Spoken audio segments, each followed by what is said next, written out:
नमस्कार दोस्तों, उर्जित अकेडमी में आपका स्वागत है। आज हम बात करने वाले हैं मध्य प्रदेश की महत्वपूर्ण फसलों से, जो कि विगत वर्षों में उससे संबंधित प्रश्न आए हुए हैं।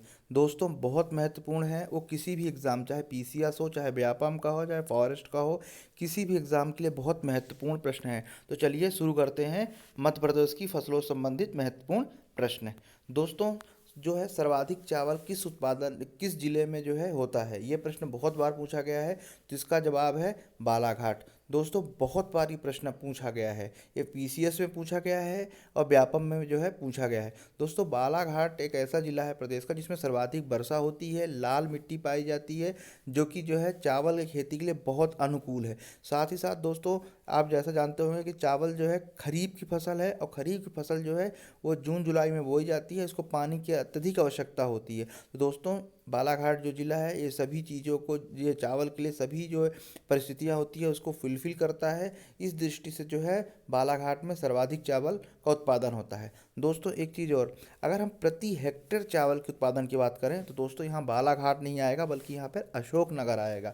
ठीक है, प्रति हेक्टेयर की बात कर रहे हैं। और जो ओवरऑल चावल का उत्पादन होता है वह होता है बालाघाट में। दोस्तों, बहुत महत्वपूर्ण प्रश्न है। इसके बाद जो है ज्वार उत्पादन में प्रदेश का अग्रणी जिला जो है वो है खरगोन जिला है। अग्रणी यानी जो सर्वाधिक उत्पादन होता है वह खरगोन जिले में होता है। प्रदेश में सरसों का उत्पादन सर्वाधिक कहाँ होता है, वो है भिंड मुरैना में। दोस्तों, ये प्रश्न कई बार पूछा गया है कि सर्वाधिक चावल कहाँ, सॉरी, सर्वाधिक जो है सरसों कहाँ होती है। तो ये होती है भिंड मुरैना में। ये पीसीएस में जो पूछा गया है, साथ में एलडीसी ग्रेड 2 में भी जो है ये पूछा जा चुका है। इसके बाद अगला प्रश्न देखते हैं। कृषि आर्थिक सर्वेक्षण जारी करने वाला देश का पहला राज्य कौन सा है, वह है मध्य प्रदेश, जो कि 2012 में जो है कृषि आर्थिक सर्वेक्षण जारी किया था। ठीक है, देश में दलहन उत्पादन सर्वोपरि राज्य है, वो है मध्य प्रदेश। दोस्तों, पूरे भारत की बात कर रहा हूँ मैं, जितने राज्य हैं उसमें मध्य प्रदेश में सर्वाधिक दालें उत्पादन होता है। मैं किसी एक दाल की बात नहीं कर रहा हूँ, बल्कि मैं जितनी दालें होती हैं, चाहे मूंग की हो, तुअर की हो, मसूर की हो, मटर हो, ठीक है, चना हो, उन सभी दालों का जो पूरा मिला के जो दाल है, वो दलहन दलहन उत्पादन में मध्य प्रदेश सर्वोपरि है। इसके बाद सोया प्रदेश के नाम से राज्य है, वो है मध्य प्रदेश। दोस्तों, मध्य प्रदेश का जो है सोया प्रदेश भी कहा जाता है। उसके पीछे रीज़न ये है कि भारत का लगभग 60% जो है सोयाबीन वो अकेले मध्य प्रदेश के द्वारा उत्पादित किया जाता है। इसी कारण जो है इसे सोया प्रदेश के उपनाम से भी जाना जाता है। दोस्तों, आप मुझे कमेंट्स बॉक्स में लिख के बताएंगे कि सोयाबीन कौन सी ऋतु की फसल है। दोस्तों, जितनी जितनी फसलें होती हैं इन सबको जो है मैं बता चुका हूँ। उर्जित अकेडमी में वीडियो अपलोड कर दिया गया है, आप चाहें तो उसमें देख सकते हैं जो है। तो आप अब मुझे बताएंगे आप कि सोयाबीन कौन सी ऋतु की फसल है। चलिए अगला प्रश्न देखते हैं। प्रदेश में सोयाबीन का सर्वाधिक उत्पादन कहाँ होता है। दोस्तों, प्रदेश में सर्वाधिक सोयाबीन का उत्पादन होता है उज्जैन में। वैसे तो पूरा मालवा क्षेत्र में सोयाबीन का सर्वाधिक उत्पादन होता है, लेकिन उसमें विशेषकर जो है उज्जैन सर्वोपरि है। अगला प्रश्न हम देखते हैं कि मध्य प्रदेश से किस क्षेत्र में अधिकतम सोयाबीन का उत्पादन होता है। मैंने उस समय जिला पूछा था, अब बात हो रही है क्षेत्र की, तो वह है मालवा क्षेत्र। ठीक है, मध्य प्रदेश किस फसल का सबसे बड़ा उत्पादन करता है, वो है सोयाबीन। दोस्तों, कई बार ये प्रश्न पूछा गया है। ठीक है, इसको ध्यान से देखेंगे। देखिए, प्रश्नों में कितनी समानता है, लेकिन उसमें पूछने का तरीका अलग है, लेकिन जवाब जो है एक ही है। तो इन सब चीज़ों को, जो शब्द हैं, इनको जो है हमें समझने की आवश्यकता है। इसके बाद जो है अगला प्रश्न है, देश में सोयाबीन दालों और चना का सर्वाधिक उत्पादक राज्य कौन है। ठीक है, तो वो है मध्य प्रदेश। ठीक है, एशिया का सबसे बड़ा सोयाबीन संयंत्र कहाँ स्थापित है, उज्जैन में। दोस्तों, इसके पहले जो है मध्य प्रदेश का जो सबसे बड़ा संयंत्र था वो सिवनी में था, लेकिन अगर हम एशिया की बात करें तो वो है उज्जैन में। ठीक है, मध्य प्रदेश में अंतर्राष्ट्रीय गेहूं और मक्का शोध केंद्र कहाँ स्थापित है, खम्हरिया जबलपुर में। दोस्तों, बहुत महत्वपूर्ण है, खासकर कृषि विकास अधिकारी जो है, विस्तार अधिकारी के लिए जो है बहुत महत्वपूर्ण प्रश्न है। दोस्तों, आप जब सिलेबस देखेंगे कृषि विस्तार अधिकारी का या एसडीओ का, जो अभी नई वैकेंसी आई हुई है, तो उसमें आप देखेंगे कि ऐसे बहुत सारे प्रश्न हैं जो एकदम बिल्कुल कॉमन से हैं, और मैंने कृषि संबंधित बहुत सारे वीडियो अपलोड किए हैं। दोस्तों, मुझे पूरा उम्मीद है कि जो है बहुत सारे प्रश्न वहाँ से आपको आने वाले हैं, और आने की पूरी पूरी संभावना है। तो आप ज़रूर एक बार पढ़ें। चलिए अब इसी कड़ी में हम आगे देखते हैं। मध्य प्रदेश में गेहूं का सर्वाधिक उत्पादन किस क्षेत्र में होता है? अब दोस्तों यहाँ पर मैंने जिला नहीं पूछा है, मैंने यहाँ पे क्षेत्र पूछा है। तो आप लोग इस चीज़ को बिल्कुल ध्यान रखेंगे कि क्षेत्र और जिला में जो है दोनों में अंतर है। मैं एक बहुत बड़े क्षेत्र की बात कर रहा हूँ, तो वो है मालवा क्षेत्र। मालवा क्षेत्र में जो है सर्वाधिक गेहूँ उगाया जाता है। इसके बाद हम बात करते हैं गेहूँ की डलिया किस प्रदेश को कहा जाता है, वो है मालवा की। दोस्तों यहाँ मालवा में गेहूँ भी बहुत होता है और सोयाबीन भी बहुत होता है। दोस्तों जो गेहूं है वो रबी की फसल है, ठीक है। और सोयाबीन जो है, आप मुझे कमेंट बॉक्स में लिख के बताएंगे कि सोयाबीन किस ऋतु की फसल है। खरीफ ऋतु की जो फसलें हैं, अब हम देखते हैं खरीफ ऋतु की फसलें। दोस्तों बहुत बार प्रश्न पूछा जाता है खरीफ ऋतु की फसलें बताइए और रबी ऋतु की फसलें बताइए, तो उसमें जो है हम अक्सर कन्फ्यूज़न हो जाते हैं। सोयाबीन, धान, चावल, धान ये चावल दोनों एक ही होता है। ज्वार, बाजरा, मक्का, उड़द, मूंगफली, तिल, सूरजमुखी, कपास, गन्ना, अरहर या तुअर, रागी, जूट, ये फसलें जो हैं ये खरीफ ऋतु की फसलें हैं, ठीक है। कौन सी ऋतु की है? खरीफ ऋतु की फसलें। खरीफ ऋतु वो ऋतु होती है जो जून और जुलाई में बोई जाती है, और उससे जो और तथा सितंबर और अक्टूबर में उसको जो है फसलों को काट लिया जाता है, ठीक है। इस दौरान जो है जितनी फसलें होती हैं इनको पानी की अत्यधिक आवश्यकता होती है, इसलिए ये बरसात की ऋतु वाला सीजन होता है। साथ ही साथ इसमें टेम्परेचर भी बहुत ज़्यादा होता है, ठीक है। क्योंकि देखिए जैसे ही गर्मी पड़ती, गर्मी के बाद तुरंत वर्षा ऋतु आती है, और जब बरसात होती है तो तुरंत ठंडक नहीं रहती, गर्मी सी हो जाती है, गर्मी रहती है। दोस्तों कभी भी जो है आप धान यानी चावल के खेत में जाएं, और आप, क्योंकि चावल खेत के लिए पानी बहुत ज़रूरी है, मतलब कम से कम आप सोचिए कि कम से कम 1-2 फीट पानी उसमें भरा ही रहना चाहिए खेत में। तो जैसे ही आप उसमें पैर रखेंगे तो आपको गरम गरम सा फील होगा, ठीक है। और दोस्तों आपने एक चीज़ नोटिस नहीं किया होगा कि धान का जो खेत है, आप पैर जैसे ही रखेंगे उसमें, जैसे आप उसके अंदर जाएंगे तैसे उसमें से बुलबुले निकलते हैं, वो मेथेन गैस होती है। बहुत बार प्रश्न पूछा गया है कि चावल की खेत से कौन सी गैस निकलती है बुलबुले के रूप में? दोस्तों मीथेन गैस है, ठीक है। मीथेन गैस चावल खेत से भी निकलती है।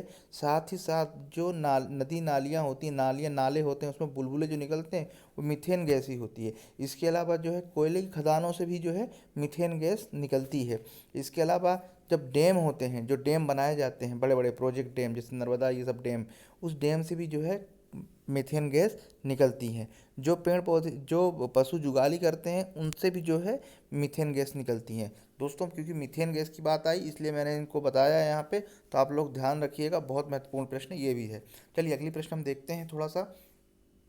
अगला है रबी ऋतु में जो कौन कौन सी फसलें हैं। तो रबी ऋतु की जो है फसलों की बात करते हैं। रबी ऋतु वो ऋतु होती है जिसे अक्टूबर नवंबर में बोया जाता है, यानी इस जो वर्तमान सीजन चल रहा है इस सीजन में बोया जाता है, और उसको मार्च अप्रैल में काट लिया जाता है। दोस्तों जब उसको स्टार्टिंग में उसको ठंडक मतलब एटमॉस्फेयर चाहिए, वातावरण चाहिए, लेकिन जब काटते हैं उसको तो गर्मी चाहिए, ठीक है। तो ये जो है रबी ऋतु की फसलें होती हैं।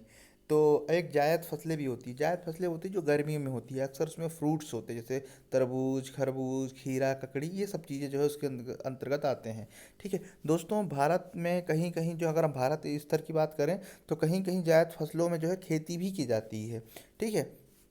चलिए हम पुनः अपने प्रश्न में आते हैं। रबी ऋतु की फसल की हम बात कर रहे थे। तो रबी ऋतु में फसल में जो है सबसे पहले गेहूं है, चना है, सरसों है, मसूर है, मटर है, अलसी है, राई है, ठीक है। ये सारी फसलें जो है आती हैं रबी ऋतु के अंतर्गत, ठीक है। रबी ऋतु के अंतर्गत जो है ये फसलें आती हैं। इसके बाद अगला प्रश्न हम बात कर लेते हैं, शहद उत्पादन के लिए प्रसिद्ध जिला कौन सा है। तो दोस्तों शहद उत्पादन के लिए मुरैना जिला सर्वाधिक प्रसिद्ध है, ठीक है। मध्य प्रदेश में कृषि जोत का सर्वाधिक क्षेत्रफल किस जिले में है? वो है हरदा जिला।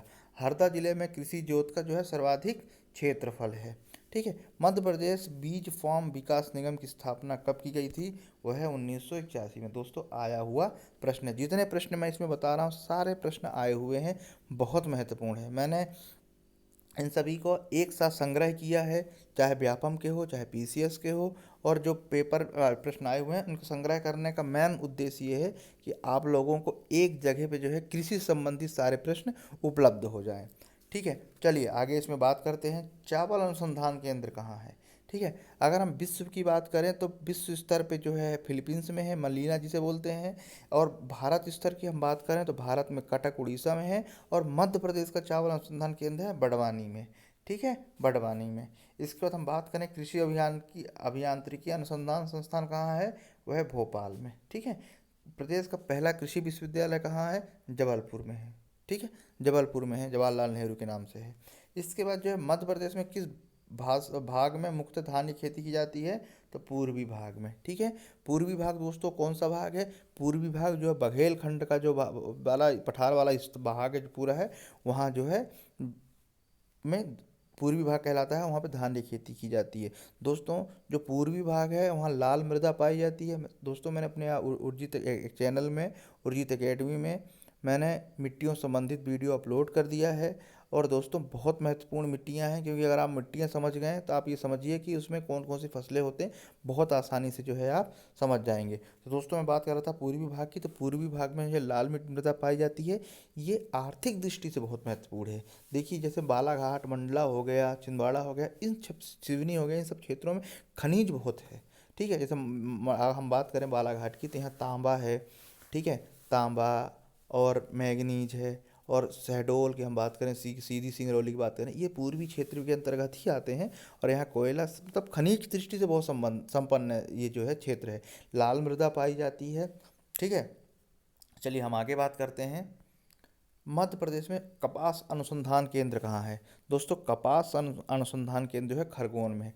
सर्वाधिक कपास खरगोन खंडवा खरगोन में पाई जाती है, जिसमें खरगोन खासकर जो है कपास पाया जाता है, और अनुसंधान केंद्र भी जो है खरगोन में है।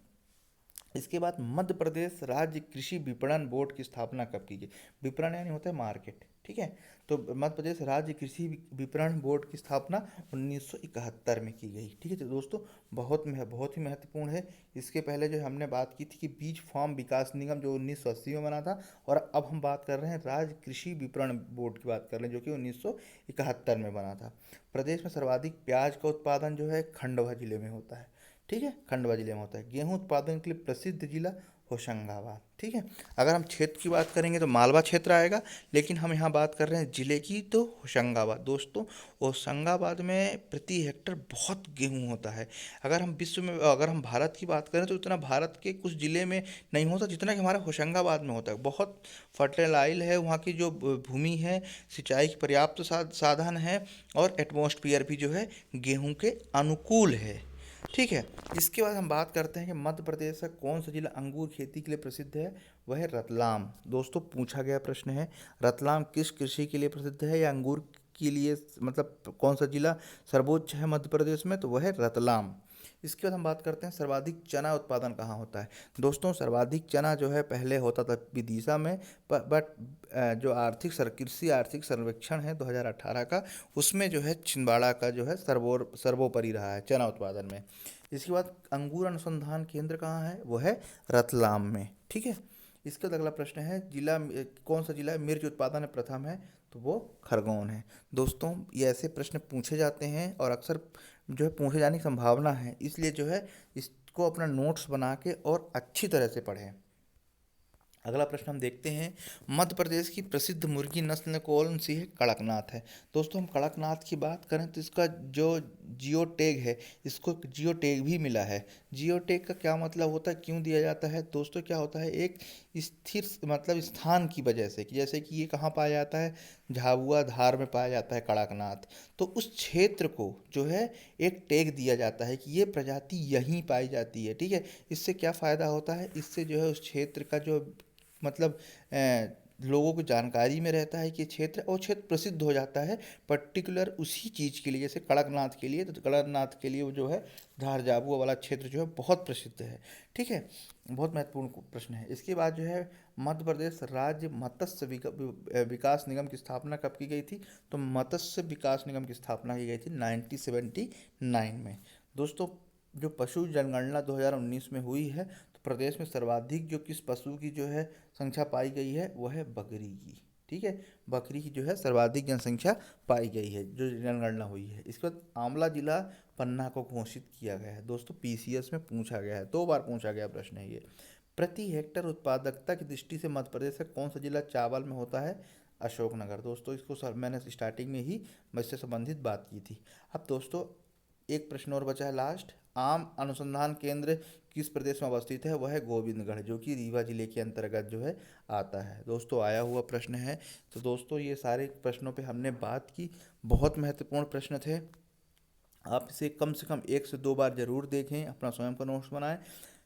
बहुत सारी वैकेंसी आने वाली हैं, कुछ वैकेंसी के नोटिफिकेशन आ चुके हैं और बहुत सारी वैकेंसी जो है कतार में है, क्योंकि अभी थोड़ा सिचुएशन ठीक नहीं है, जिस तरह से कोरोना फैला है और ये बहुत सारी चीज़ें जो है, इसलिए जो है अभी थोड़ा विलम्ब हो रहा है। अदरवाइज़ जो है जैसे जैसे समय निकलता जाएगा वैकेंसी आएंगी, और ये प्रश्न जो है उन वैकेंसी के लिए बहुत महत्वपूर्ण होंगे।